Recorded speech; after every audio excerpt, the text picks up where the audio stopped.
नमस्कार मंडळी, स्वागत आहे तुमचं माझ्या यूट्यूब चॅनलवर। ही आमच्या शिगवण भावकीची बसक म्हणजेच कुलदेवतेचा गोंधळ। ही आहे आमची सालबाई देवी।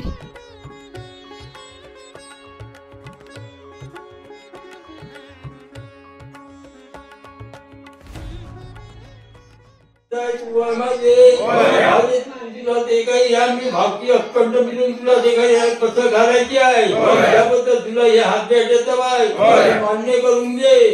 काय भावकीचा सुकल वाकल थोडा फुला घालून संभाळ कर। अखंड भावकी त्यातल्यापासून आंगणवाडी चितवाडी गेलेवाडी पासून भावकी आहे तुझी। या भावकीला दिवस तुझी रखवाली असू दे आणि आज वर्षात तुला ही वर्ष आम्ही घालता 3 वर्षात मान्य करून घे। काय असं चुक तेवढी माफ कर आणि तुला हात पेट येतात भावकी मान्य कर।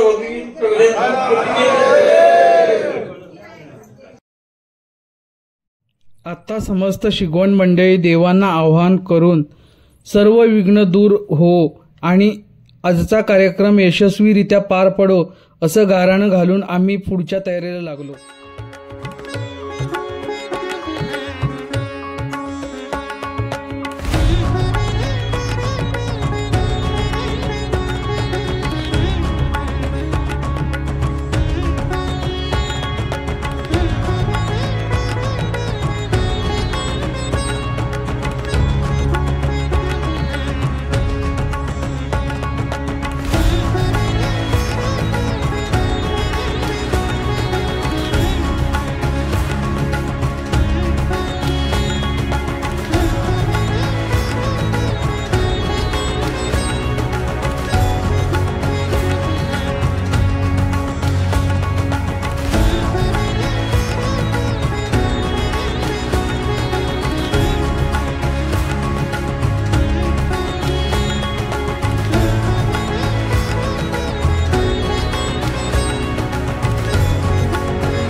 आम्ही शिगवण भावकी कुलदेवतेला विडा भरत आहोत।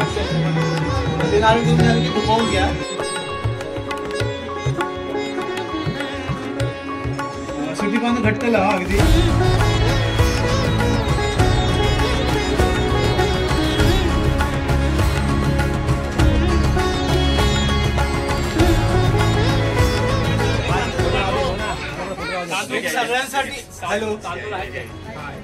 सगळ्यांसाठी एक सूचना आहे, ज्यांचा हात इथे विड्यापर्यंत पोहोचतोय त्यांनीच फक्त विड्यावरती तांदूळ टाकायचे आहेत। बाकीचे लांब जे आहेत त्यांनी नंतर लाईन लावून प्रत्येकाने इथे विड्यावरती यायचे आहे आणि तांदूळ टाकून नंतर पाया पडायचे आहे। लांबून कोणी तांदूळ टाकायचे नाहीयेत। सगळ्यांनी कृपया लक्षात वगैरे का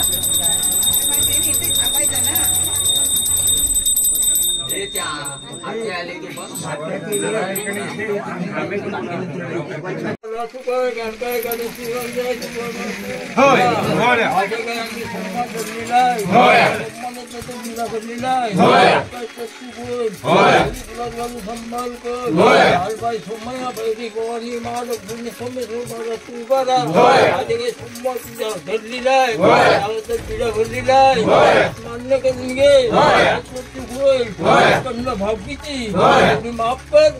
सगळ्या अखंड भावकीला पती दे सगळ्यांना सुखाच्या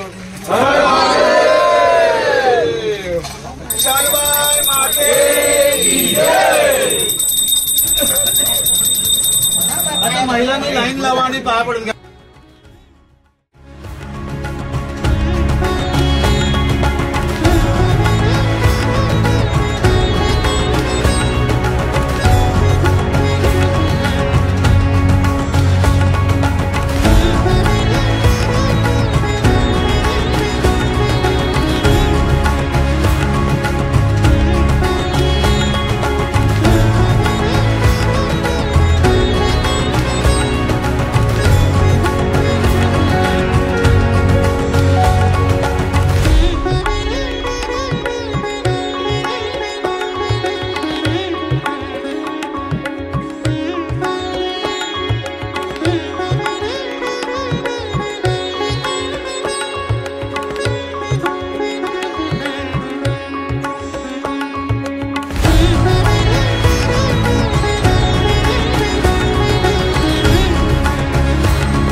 आता वळूयात शिगवण भावकीच्या काठीविटीच्या कार्यक्रमाकडे. या कार्यक्रमाचा उद्देश शिगवण भावकीची एकमेकांशी ओळख व्हावी व नवीन पिढीला आपल्या शिगवण घराण्याची ओळख व्हावी यासाठी कार्यक्रम राबवण्यात आलेला आहे. श्री छत्रपती शिवाजी महाराज ज्यांना घडवलं, वाढवलं, स्वराज्याची स्वप्न दाखवली अशा राजमाता जिजाऊ आणि भारतीय संविधानाचे शिल्पकार डॉक्टर बाबासाहेब आंबेडकर या महामानवांना अभिवादन करून आज या शिगवण भावकीतील बसकीनिमित्त उपस्थित सर्व लहान तरुण मंडळीचे हार्दिक स्वागत. कार्यक्रमाची सुरुवात करताना आपण आज हा शिगवण भावकीचा मेळावा आपण प्रथमच आयोजित करत आहोत. तरी आयोजन करताना मी आपल्या भावकीतील काही वरिष्ठ आहेत तर त्यांना मी आमंत्रित करतो. ते लवकरात लवकर इथे येऊन स्थानपन्न व्हायचे. त्यामध्ये आपले माजी गावकर आणि आपले सगळ्यांचे आधारस्तंभ म्हणजे आपले बाबूराव शिगवण यांना मी आमंत्रित करतो. त्यांनी लवकरात लवकर यायचंय. त्यांचं रघुनाथ शिगवण, तुकाराम शिगवण, दत्ताराम शिगवण,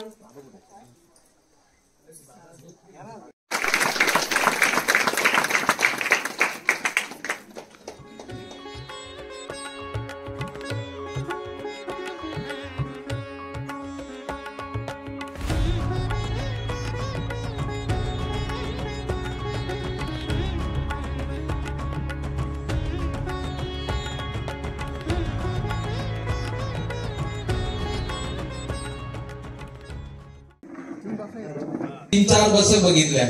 पण या 3 वर्षात आपण एकत्र येतो पण कधी एकमेकांवर संवाद साधता येत नाही, एकमेकांवर ओळख करता येत नाही. नवीन पिढी जन्माला येते, पुन्हा नवीन माहेर सासरवसून येतात पण एकमेकांची ओळख होत नाही. त्याच्यामुळे आपल्याला एक ओळख व्हावी ह्याच अनुषंगाने आपण आज सोहळा आयोजित केलाय आणि ह्या सोहळ्यात आपल्या सगळ्यांनी मिळून मिसळून एकदम चांगल्या पद्धतीने आपल्याला कार्यक्रमाचा आनंद घ्यायचा आहे. तर मी हेच सांगेन की आपल्या सालबाईबद्दल सांगू इच्छितो की जी आज नवीन पिढीला पण त्याच्याबद्दल माहिती असावी. एक मला पण माझ्या वरिष्ठांनी किंवा पूर्वजांकडून आलेली माहिती मी सांगू शकतो की हा बसक हा कार्यक्रम आज खूप वर्षापासून चालतोय. आज आपल्याच कुलदैवताच्या म्हणजे इथे जे बसक होते इथूनच एक नवस बोलला गेला. पाटपन्हाळ्यातली म्हणजे इथली माहेर वस्ती होती ती पाटपन्हाळ्यात त्यांनी वंशवाढीसाठी नवस बोलला आणि तो नवस आपल्या कुलदैवतेने तो मान्य केला आणि त्यानुसार आज पाटपन्हाळा येथे भेकऱ्यांची इथं हा सोहळा पंचवार्षिक सोहळा आनंद उत्सवात साजरा करतो. आज त्यांची जवळजवळ वंशवाढीसाठी त्यांनी हे केलं होतं. त्याच्यानंतर आज कमीत कमी त्यांच्याकडे 100 पेक्षा जास्त घरं आपल्या कुलदैवतेच्या माध्यमातून त्यांची एक वाढ झालेली आहे. म्हणजे हा एक आपल्या सालबाईच्या कृपेने हा एक झालेला एक हे आहे. म्हणजे ही प्रचिती आहे जी आपल्याला माहिती असायला पाहिजे की आपण हा सोहळा करतो पण याच्यामधून आपल्याला माहिती असणं गरजेचं आहे की बाबा हा सोहळा करताना आपल्याला काय काय प्रचिती येते.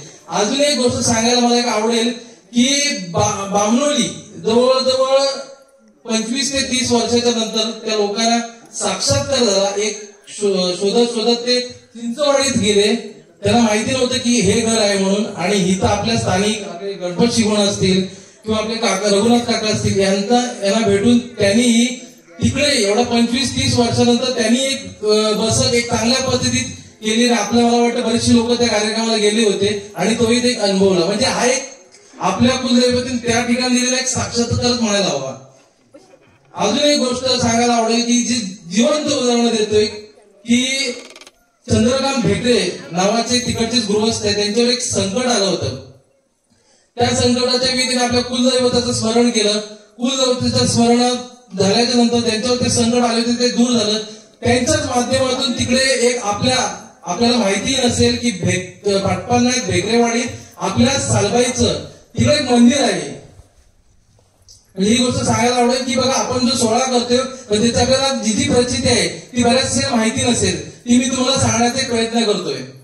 आणि मी एक गोष्ट अनुभवली की मी भेकऱ्यांची इथे गेलो. आपली जी कुलदैवत आहे तिची स्वरूप एक नागाचं सारखं आहे आणि आज बघायला मिळेल तर पाटपन्हाळ्या ठिकाणी जिचा अंगी जो देव येतो म्हणजे हे येतो ती जवळजवळ तिचे पण जे स्वरूप असते ते नागासारखंच असते आणि तिथे ती नवस जिंकते. अशा पद्धतीचे आपल्या एक कुलदैवतेची एक म्हणजे प्रचिती आहे, ही सगळ्यांनी ज्ञात असणं गरजेचं आहे. ठीक आहे. हे अजून आता माझ्या माध्यमातून मला जेवढं सांगता येईल तसं सांगितलंय, पण अजून आपले वरिष्ठ आहेतच इथं. ठीक आहे, तेही सांगतील. त्याच्या अगोदर आपण आता सगळ्यांची एक ओळख करू. त्या निमित्तानं आपली तरुण पिढीकडनं त्यांचा सत्कारही होईल. पण आपल्या टायमाचा अवधी असल्यामुळे आपण ग्रुपमध्ये त्याचा सत्कार करणार आहोत. प्रत्येकाने यावं समोर, प्रत्येकाने आपलं कुटुंब प्रमुख घेऊन यावा आणि त्यानंतर त्यांनी आपली ओळख करावी. आपण कुठे राहतो, आपलं नाव काय, आपल्या कुटुंबातल्या जे सदस्यांचं नाव सांगा आणि आपण फक्त आपल्यासाठी कार्यक्रम आहे, आपली एक ओळख व्हावी. हे आज आपला एक ऋणानुबंध, एक कुटुंब. आता मला एक सांगायला आवडेल की ज्यावेळी माझ्या वडिलांचा जन्म इथे झाला, पण आज जवळजवळ त्यांची मुलं म्हणून जवळजवळ आज इथं जिथं मला जन्म झाला 15 ते 16 घरं होती. आज ह्याच ठिकाणी जवळजवळ शिगवणांचीच घरं जवळ 30 एक घरं झाली असतील इकडच्याच बाजूला. आपल्या शिगणवाडीत पण आहेत, चिंचवाडीत आहेत आणि आता तेटल्यामध्ये आहेत. म्हणजे आपला हा जवळजवळ समूह एवढा मोठा प्रमाणात वाढलाय. ठीक आहे, तर त्यांना आपण एकत्र आणण्याचा आपण आज कार्यक्रम योजलेला आहे. तर मी सगळ्यांना सांगू इच्छितो की एकेकाचं नाव घेतलं जाईल, त्यांनी आपलं कुटुंब घेऊन पुढे यावे.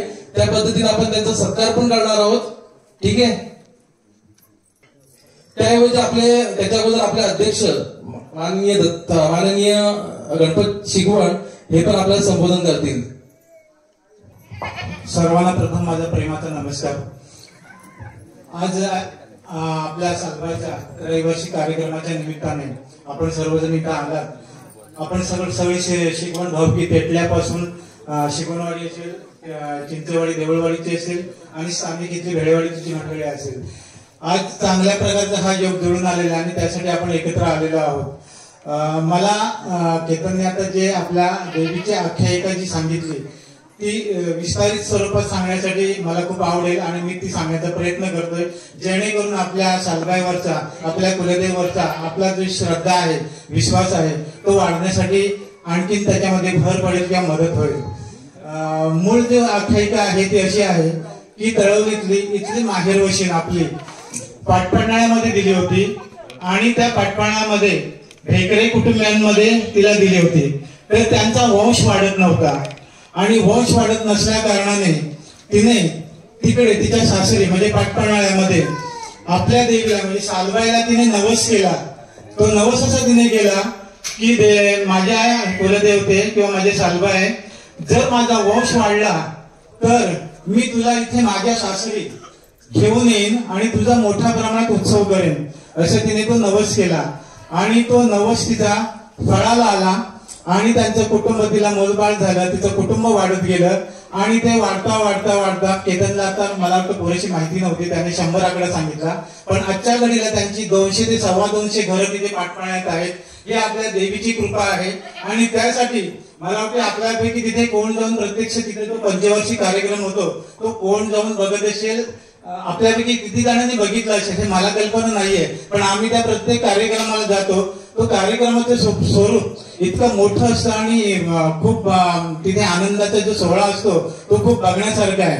मी आपल्या सगळ्यांना एकदा भावकीतल्यांना विनंती करेन की खरंच पंचवार्षिक सोहळा आता 2028 ला आहे.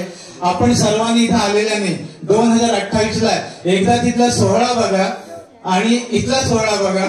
आपला जो मूळ गादी आहे तो आपण जो सोहळा करतो त्याचं स्वरूप आता जरी बदललं असलं किंवा थोड्याशा प्रमाणात वाढलं असलं तरी तिथलं जे स्वरूप आहे ते तुम्ही बघितलं तुमच्या नेत्र म्हणजे डोळ्याची पारणं जे ते फिरल्याशिवाय राहणार नाही याची मी खात्री देतो. म्हणून पुन्हा एकदा आपल्या सगळ्यांना विनंती करतो की आपण प्रत्येकाने 2028 ला येणारा सोहळा प्रत्येकाने बघा, अगदी आवर्जून बघा आणि तिथे उपस्थित राहा.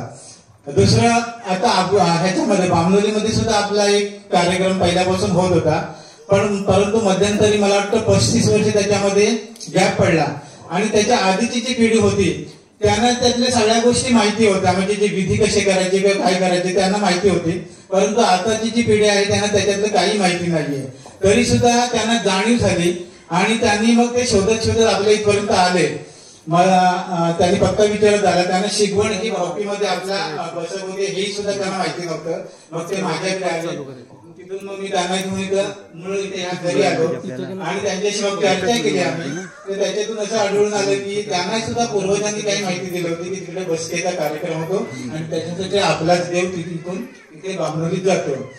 तर त्यांच्याशी संवाद साधला गेला आणि त्यांनी पण आम्हाला विनंती केली की ह्या वर्षी आम्ही बसक करतोय, म्हणजे 2023ची गोष्ट सांगतोय मी.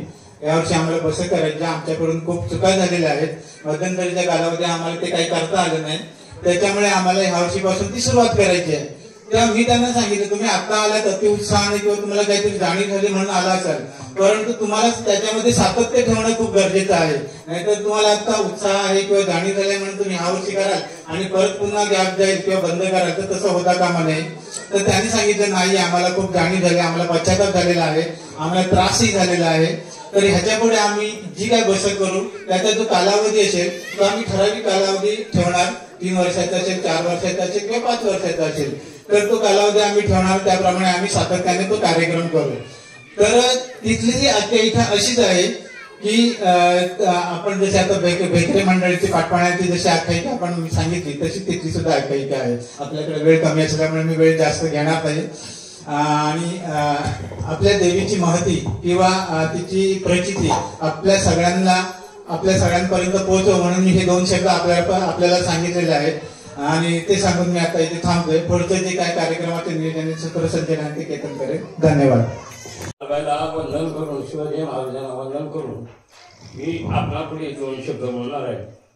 आपल्या आता गणपत सुगण आणि केतन शिवाणी यांनी जे माहिती सांगितली आहे ती त्याच्या मी आता पुनरुक्ती करत नाही, पण आपल्या बाहेरच्या गावातल्या लोकांना जी म्हणजे एक दापोलीचे अजय बाळकृष्ण शिगवण म्हणून एक व्यक्ती आहे, ती आपल्या इकडे ज्या वेळेला म्हणजे आज 7-8 वर्षापूर्वी ती शोधत तिकडे आले आपलं कुलदैवत आणि आल्यानंतर त्याच्यानंतर त्यांच्या 2-3 ती ठिकरे झाल्या आणि आज वेळेला ज्या वेळेला आपला हा कार्यक्रम जो जाहीर झाला त्याच्या वेळेला मी त्याला फोन करून आम्ही सांगितलं होतं. त्याच्या आई आणि बहीण इकडे दापोलीला असतो, तो बाहेरगावी असतो. तर त्यांनी आणि त्याला पत्रिका पण मी पाठवली होती मोबाईलवरून. तर त्याच्या मुलाचं ऑपरेशन आहे, लहान मुलगा आहे, त्याच्या हृदयाला होल आहे, त्याच्यामुळे ते पुढच्या महिन्यात ऑपरेशन आहे आणि त्याने त्याच्यामुळे त्याला येता आलं नाही. तर पुढच्या महिन्यात येणार असल्यामुळं त्यांना आज आपल्या या देवीसाठी माझ्या नावावरती 5,000 रुपये अन्नदान करण्यासाठी त्यांनी पाठवलेले आहे.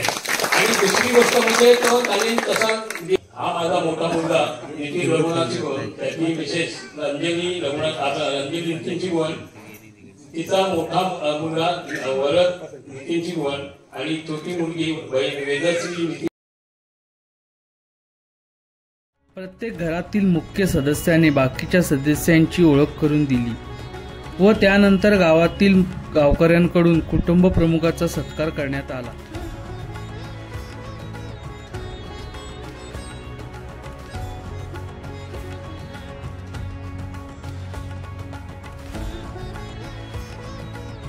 माहेरवशनींची व बऱ्याच नवसासरवशनींची ओळख झाली, तसेच नवजात बालक व नवीन पिढींची ओळखी झाल्या.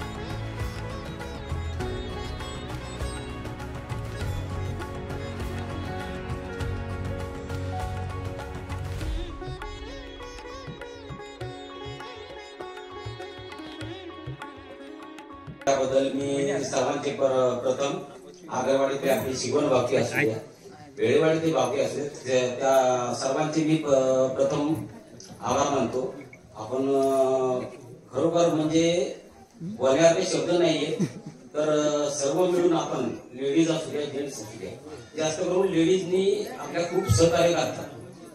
आता डोळ्यात पाणी येते की माझे वडील बाबूलक्ष्मी शिगवण, माझी आई 2012 साली, तुम्ही हे माझ्या आनंद असू आहे लक्षात घ्या.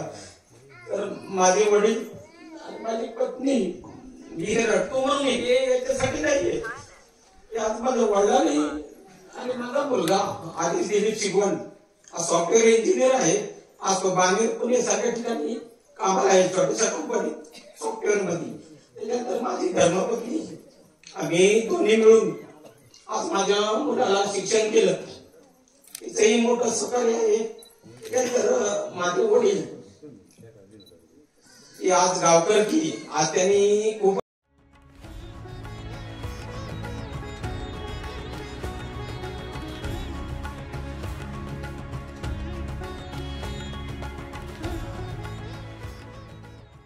कुठच्याही 3-3 वर्षांनी त्रैवार्षिक कार्यक्रमामध्ये झालेले नाहीये, परंतु पहिल्यांदाच असा कार्यक्रम झालेला आहे आणि त्या कार्यक्रमासाठी सहकार्य करणारी जी आपली तरुण मंडळी आहे, मी सगळ्यांची नावं आता नाही घेत, पण जो ग्रुप आहे त्या ग्रुपने ह्या कार्यक्रमासाठी आता जो आपला कार्यक्रम झाला त्याच्यासाठी स्नेह मेळाव्यासाठी खास त्यांनी स्वतःहून खर्च केलेला आहे आणि स्वतःहून पुढाकार घेतलेला आहे. आपल्याला माहिती आहे प्रामुख्याने नाव मी केतनचं घेईन, त्याचबरोबर इथे असलेले सगळा जो ग्रुप आहे त्यासाठी त्या सर्वांनी सहकार्य केलेलं आहे. आर्थिक सहकार्य असेल किंवा प्रत्यक्ष सहकार्य असेल, वेळ दिला असेल, अशा सर्व प्रकारचं सहकार्य त्यांनी केलेलं आहे. मी त्या सगळ्यांचे आपणा सर्वांच्या वतीने मी त्या सगळ्यांचे आभार मानतो. इथं टाळ्या वाजवत आहे. हा कार्यक्रमाच्या आपण शेवटच्या टप्प्यामध्ये येतोय. हा कार्यक्रमाचा आपण समारोप करतोय. हा कार्यक्रमासाठी आपण सर्व भावकीतली मंडळी अगदी टेटल्यापासून तळवते सगळेजण आपण कुटुंबासहित परिवारासहित आता इथं उपस्थित राहिलात आणि ह्या कार्यक्रमाला जो काही वेगळा बहर आली किंवा आनंद आला किंवा आपण जी काय मजा घेतली ते केवळ आपली उपस्थितीत असल्यामुळेच आपण ते आनंद घेऊ शकलो.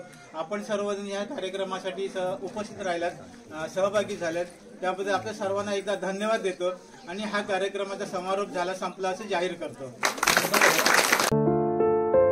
हा व्हिडिओ बघितल्याबद्दल धन्यवाद. लवकरच पुढचा कार्यक्रम पुढच्या व्हिडिओमध्ये लवकरच घेऊन येऊ. तोपर्यंत लाईक करा, शेअर करा आणि सबस्क्राईब करा.